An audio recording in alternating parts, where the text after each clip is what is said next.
तो बच्चों अब हम अपनी इकोनॉमिक्स का नेक्स्ट चैप्टर स्टार्ट करेंगे जिसका नाम है सेक्टर्स ऑफ इंडियन इकोनॉमी। अब इंडियन इकोनॉमी के सेक्टर्स क्या क्या हैं ये सब तो बातें हम बाद में डिस्कस करेंगे। पहले हम कुछ बहुत इंपॉर्टेंट टर्म्स डिस्कस करने वाले हैं। जैसे कि सबसे पहली टर्म है गुड्स और सर्विसेज। बच्चों गुड्स और सर्विसेज क्या होता है आप ऑलरेडी जानते होंगे। देखिए गुड्स हुआ जैसे कि बुक, डिटर्जेंट, सोप, बिस्किट और या फिर कोई खाने पीने की चीज जैसे कि बर्गर या कोई भी आइटम जो भी हम अपनी सराउंडिंग में देखते हैं जिसको हम हाथ लगा सकते हैं। और सर्विसेज क्या होती है भाई, सर्विसेज को समझते हैं जैसे कि मोबाइल है। मोबाइल क्या हुआ, एक तरह का गुड्स हुआ। अब दो लोग हैं, दोनों लोग आपस में बात करना चाहते हैं और मोबाइल फोन के थ्रू बात करना चाहते हैं, तो दोनों के पास में एक एक मोबाइल फोन तो होगा, पर क्या वो बिना टेलीकॉम सर्विस के बात कर पाएंगे एक दूसरे से? नहीं कर पाएंगे। यहाँ पे एयरटेल, बीएसएनएल, रिलायंस, एमटीएस कुछ इस तरह की बड़ी बड़ी कंपनीज हैं जो हमें टेलीकॉम सर्विस प्रोवाइड कराती हैं। क्या प्रोवाइड कर रही है? Telecom service.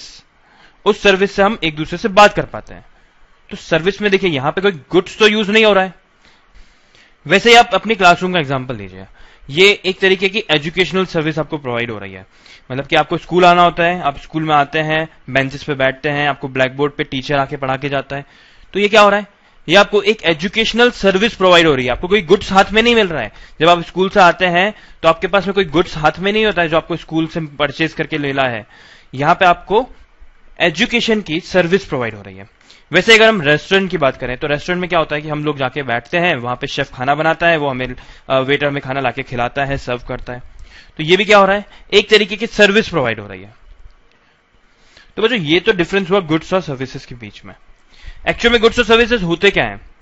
जो इकोनॉमिक्स में हम ऐसा पढ़ते हैं कि प्रोडक्ट्स दैट आर सोल्ड और ट्रेडेड आर कॉल्ड गुड्स और सर्विसेज। हर वो चीज जिसे बेचा जा सकता है या जिसे ट्रेड किया जा सकता है उसे हम गुड्स या फिर सर्विसेज बोलते हैं। जैसे कि यहीं पे आप देखिए, आप स्कूल जाते हैं तो आपको एक फीस प्रोवाइड करानी पड़ती है स्कूल वालों को, तभी तो आपको ये सर्विस मिलती है। आप टेलीकॉम सर्विस यूज करते हैं, आप बीएसएनएल की सर्विस यूज कर रहे हैं, तो आपको अपना फोन रिचार्ज कराना पड़ेगा, तभी तो आप ये सर्विस यूज कर पाएंगे। वहीं पर अगर आप रेस्टोरेंट भी जाते हैं तो वहां पे आपको पे करना पड़ेगा, तभी तो आप इस सर्विस को यूज कर पाएंगे। वैसे अगर बुक की बात करें तो बुक परचेज करने के लिए आपको कुछ पैसे देने पड़ेंगे। वहीं पर अगर हमें पार्ले जी भी खरीदना है तो भी हमें पैसे देने पड़ेंगे, तभी हम पार्ले जी को परचेज कर पाएंगे। तो यहां पे ये जितने भी प्रोडक्ट्स मैंने लिस्ट करे हैं, ये सारे प्रोडक्ट्स ये क्या हो रहे हैं, या तो सोल्ड होते हैं या ट्रेड होते हैं, इसलिए इन्हें बोला जा रहा है ये गुड्स और सर्विसेज है।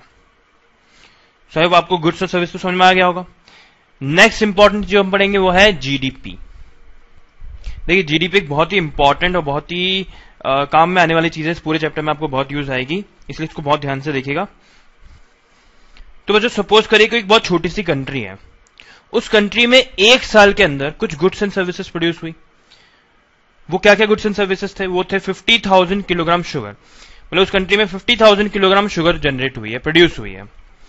उस कंट्री में माइनिंग करी गई और 1000 केजी गोल्ड जमीन में से निकाला गया। उस कंट्री में बच्चों एक साल में 2000 कारें मैन्युफैक्चर हुई हैं। पूरे साल में 2000 कारें मैन्युफैक्चर हुई हैं। और उस कंट्री में बच्चों 50,000 किलोग्राम ऑफ व्हीट प्रोड्यूस हुआ है।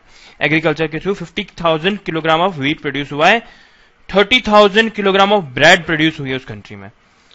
और 1 लाख रुपीस के मोबाइल रिचार्जेस हुए हैं उस कंट्री में एक साल के अंदर। बस यही सब हुआ है, इस सारा कुछ नहीं हुआ इस कंट्री में। यही सारे गुड्स एंड सर्विसेज इस कंट्री के, इससे ज्यादा गुड्स एंड सर्विसेज कंट्री में है ही नहीं। तो अब जीडीपी क्या है बच्चों? जीडीपी होता है कि किसी भी टाइम पीरियड में, वैसे यूजुअली हम 1 ईयर का टाइम लेते हैं, तो 1 ईयर के टाइम पीरियड में किसी भी कंट्री, रीजन या फिर स्टेट, किसी भी जगह पे, किसी भी एक पर्टिकुलर रीजन में, जगह पे जितने भी गुड्स एंड सर्विसेज प्रोड्यूस हुई है उनकी वैल्यू।